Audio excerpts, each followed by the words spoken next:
कहा जाता है कि कुछ जगहें ऐसी होती हैं जहां रात के एक खास समय के बाद इंसान नहीं, सिर्फ परछाइयां चलती हैं, और अगर कोई उस समय वहां चला जाए तो वह सिर्फ लौट कर नहीं आता, बल्कि कुछ पीछे छोड़ आता है या कुछ अपने साथ ले आता है। उस रात ठीक 3 बजे उसी मंदिर में कुछ ऐसा हुआ जिसे आज तक कोई पूरी तरह समझ नहीं पाया। घड़ी की सुई जैसे ही 3 पर आकर रुकी, मंदिर के अंदर एक हल्की सी खट की आवाज गूंजी। आवाज इतनी धीमी थी कि शायद कोई सुन भी ना पाए, लेकिन उस रात कोई सो नहीं रहा था। अभिषेक मंदिर के गर्भगृह के बाहर खड़ा था। उसकी सांसें तेज थी और उसकी नजर बार बार उस दरवाजे पर जा रही थी जो हमेशा बंद रहता था।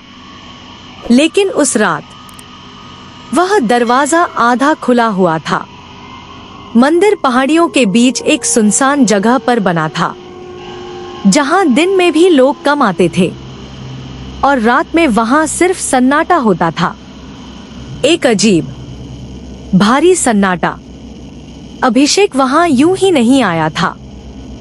पिछले 3 दिनों से वह इस मंदिर की अजीब घटनाओं की जांच कर रहा था। वह एक पत्रकार था और एक अफवाह उसे यहाँ तक खींच लाई थी। कहा जाता था कि हर रात ठीक 3 बजे मंदिर के अंदर कोई आता है और सुबह होते ही सब कुछ सामान्य हो जाता है।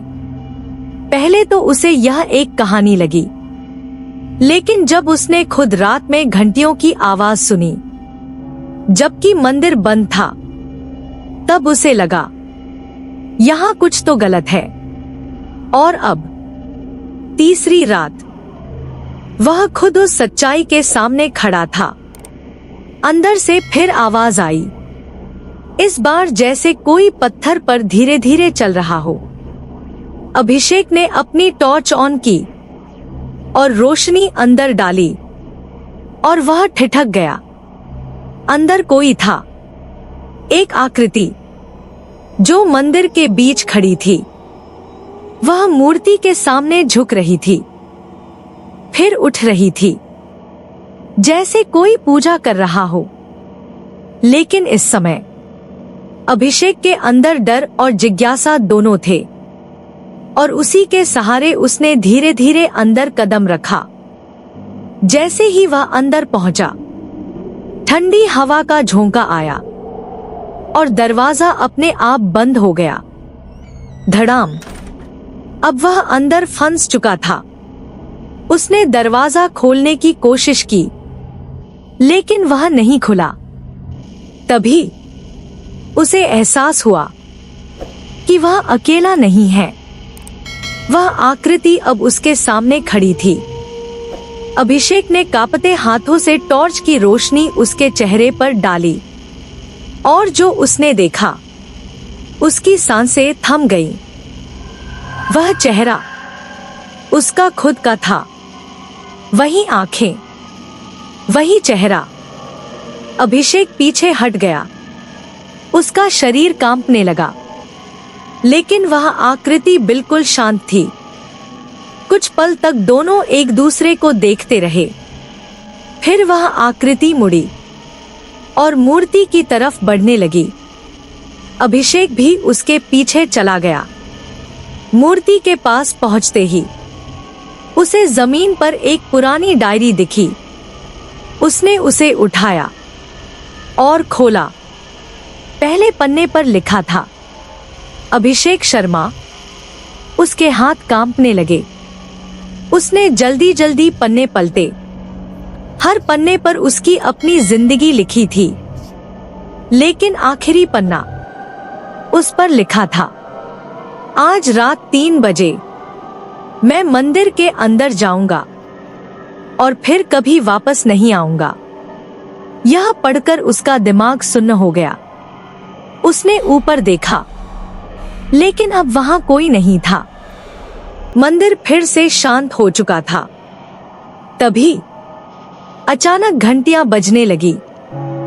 टून टून टून आवाज पूरे मंदिर में गूंजने लगी। अभिषेक भागना चाहता था, लेकिन उसके पैर नहीं हिले। उसे महसूस हुआ कोई उसके पीछे खड़ा है।